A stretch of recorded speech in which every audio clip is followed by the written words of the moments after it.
3-1. Today we're going to be talking about writing expressions and equations. So basically, we're going to figure out, we're going to be reading sentences, phrases, word problems, and we're going to have to come up with our own equations. Now, we've already done the sum this year, but right now we want to really focus on it and really just get our skills perfected so that word problems don't scare us anymore and things like that. So let's go ahead and first talk about key terms that reference separate operations. So for example, for addition, there are several words that when you see them, you know automatically that you're supposed to add. So certain words like sum, which is the answer to an addition problem, more than, increased by, in all. So anything that you're talking about getting bigger or growing or a big group, something like that has to do with adding. The next one is subtracting. So the difference is the answer to a subtraction problem. So what is the difference between the highest temperature and the lowest temperature? I know you guys already know that you need to subtract. So let's just sharpen our skills a bit.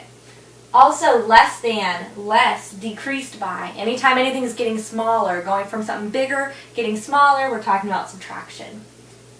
Okay, with multiplication, words like product, which is the answer to a multiplication problem. Each, like if I was giving 2 pieces of candy each to each of 4 children, then I would multiply 4 times 2. Let's see, multiplied, so that's kind of an obvious thing, so multiplied. Twice, if anyone says that we're doing something twice, you're talking about 2 times, so 2 times the number. When you're talking about dividing, we have quotient, which is obviously the answer to a division problem. We have divide, which is really easy. So divide up a group of, a bag of candy. So you're dividing it up equally between people in the class. We have per. So let's say $15 per something. So we're talking about something in groups. So whether we're taking it apart or putting it back together. And also separate. So subtraction, division is a negative operation, and multiplication and addition are positive operations. So they get bigger.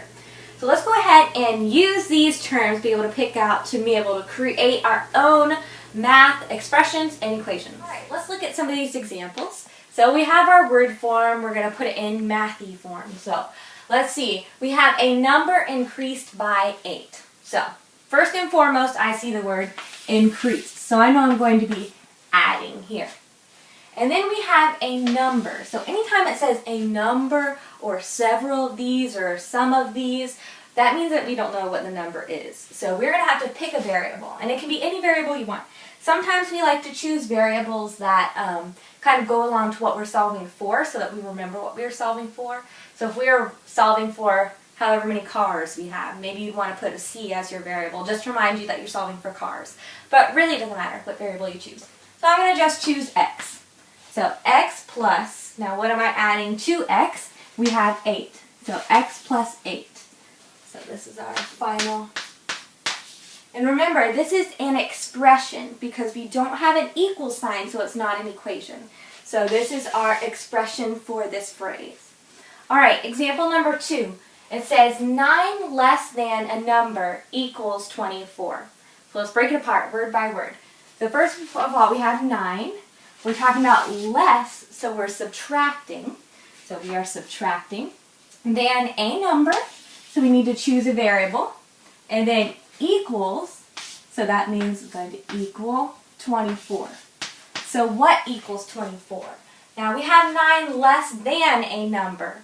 Now when we have 9 and then less a number, we don't want to do just 9 minus a number, because we're taking 9 away from our number. So that means we need to have our variable first and then minus 9. So x minus 9 equals 24. Now remember, subtraction is not commutative, so you can't just flip it around however you want. So it matters the order. So 9 minus x would be wrong. So keep that in mind. So it's x minus 9 because it's 9 less than. So we're taking 9 away.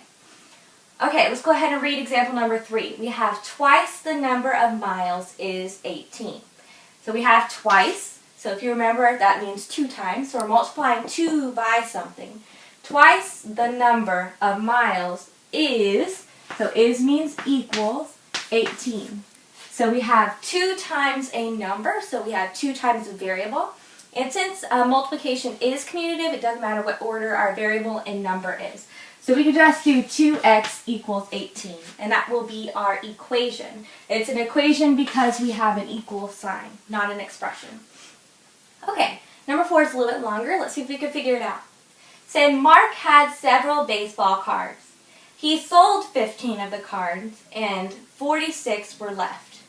So we have 46 left over, so we have 46. And since we're talking about what's left over, we're subtracting. So what are we subtracting? We have some baseball cards, so we don't know how many. I'm going to make it a B for baseball cards. And he sold 15, so we're taking 15 away, and this will give us 46. So we can go ahead and solve this equation eventually to find B if we would like to. So this is our equation because it has an equal sign. Alright, this is a pretty simple lesson, stuff you guys dealt with before, but really take the time to really master this skill. Let's go ahead and do some on your own problems. Alright, we have 4 problems to do. Number 1 says 10 more dollars than Grace has. Number 2 is 2 points less than his score is for 4. 3 is 1/2 the regular price is $13. 4 is the original price is $46. The sale price is $15 less. Good luck. We'll see what you get tomorrow.